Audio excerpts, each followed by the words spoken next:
Morning everyone, I'm on my way to have my podcast interview with Dr. Mahathir Mohamad. This is exciting for me because, I had this on my bucket list for many months, and now to be on the way, I'm sitting in a Grab, I'm all set, and to give you an idea of what I have kind of like laid out for this morning's discussion. So what I have here is actually a kind of a layout plan, a flow plan, which I've written down, which will be put in front of me so that I can have a flow to spend some time with him. Basically, it's all focused on him being a visionary. To me, he's a visionary genius. And as you can see, that I've always said that by vision is being sure of what you hope for in the future, and certain of what you do not see in the present.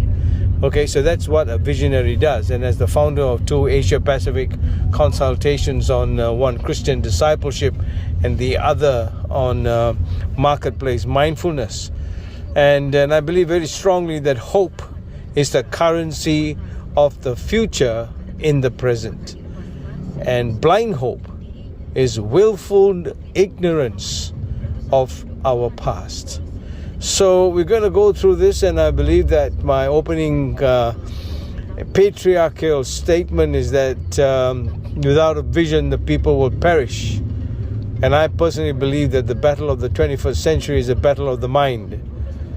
And I'm titling this whole conversation with Dr. Mahathir Mohamad on this statement that he made, a kind of an exclamation, a call-out sign as I call it, Quo Vadis Malaysia.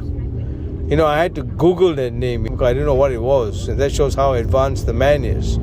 It means, where are you going? So I'm going to talk about what he has recently been speaking. He's just finished a tour of Europe. And so he's just come back. And I'm going to talk about his vision for the world.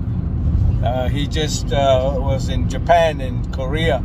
And was talking about a world government, that this is the time to have a world government, a government that will be able to sort out international relations instead of going to war. He's totally against war.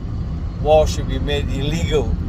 And so we're going to talk about, Japanese occupation, what it was like for him. He was in medical university, Singapore, and how that occupation at that time formulated his mind about war, what it is to be occupied by a foreign country. And then we go on to 1957, where there was the birth of freedom in this country. And then we move on to 1963, where we talk about Malaysia. And then his powers of time in the corridors of politics. For 18 years till 1981, he was 56 years old when he became the 4th Prime Minister of this country. So we'll go through certain milestones, but all under the umbrella of Quo Vadis Malaysia. Where are you going? His thoughts, his vision, his thinking during those periods. And I think it's going to be very interesting because we will end up with a medical story about life and health. Both of us are doctors and both of us are patients. So I'm going to talk to him about his experience of having his heart stopped twice and had 3 surgeries on his chest. And at the end of the day, no matter what we do, we are all just finite beings. And someday, and one day, we will have to answer to our infinite God. So I hope you enjoy it. This is the journey that I'm doing. What it is about 7:10 in the morning, and my kickoff time with him is 9:30. So and then 98 years old. Next week, Monday, next week on a Monday, July the 10th, he will be 98 years old. So we celebrate and see my flow. In fact, we've just celebrated what's called Hari Raya Adil Adha, which is a sacrificial offering. And it's very interesting that both of us have, though our faiths are different, but it's still korban. Your life is a sacrifice. and sacrificial offerings in his life. In his faith, it's about life, and in my faith, it's about the sin of the world. So it's going to be pretty. I want to enjoy myself, and I hope you too. So stay tuned. Bye.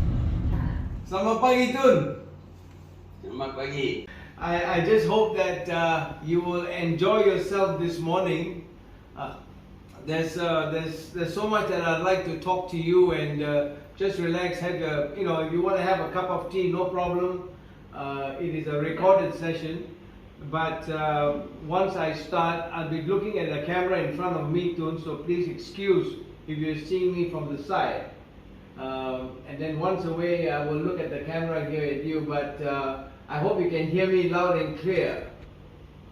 Loud and clear, yes. Wonderful. Well, congratulations. I'm ready to go. Are you ready to go, Tun? Yes, I am. Okay.